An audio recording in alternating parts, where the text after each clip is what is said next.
I eat yogurt every day. It's part of my daily diet because I like the probiotics and I like getting them through yogurt. So I decided to get this yogurt maker. So I'm going to try it for the first time, my first time ever making yogurt, so come along with me. I got my machine. I do want to point out it comes with the 2 bowls, each bowl with its own plastic lid, which is good for when you're making the yogurt and storing in your fridge. The bowls are a nice glass bowl, so it's a really nice size bowl. The other thing I noticed with this when I got it is it does have little rings here in the bottom. This is made of plastic, but you can see these little circles here. So if you are somebody who wants to make individual jars of yogurt, it looks like there's room for 8 little small jars that you could make instead of big bowls of yogurt. So I looked, and you can use yogurt starters. I don't have a starter, so in lieu of a yogurt starter, you can use actual yogurt. So we're going to start off with 2 cups of milk.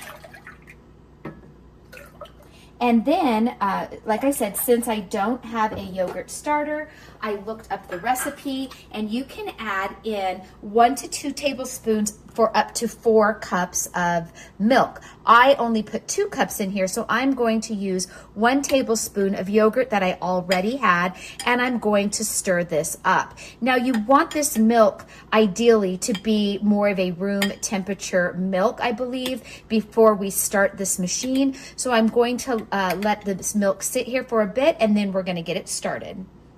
So it comes with instructions, and it says that we need to cover the lid. Now, I'm not going to make a second dish, so I am just going to go ahead and put it in there. And then we have this lid for covering the yogurt inside. Say to put in water for more optimal fermentation. So I'm going to put water, which will create a moisture down in the base, and we will power it on. It looks like it is set for 8 hours. The instructions do say the fermentation time is approximately 8 to 12 hours with a typical fermentation temperature of 107 degrees or Fahrenheit. Fermenting for 8 hours will yield a thick yogurt, and if it ferments for 10 hours, it will become even thicker. So I guess it depends on how thick you like your yogurt. Okay, it has been 8 hours. And our yogurt is done. So let's take a look. It is definitely more of the watery, not the thick, because I just did the 8 hours. But as you see, it is a nice yogurt base. I am going to stir it up. It was never clumpy. This is exactly how it came out. So it looks really good.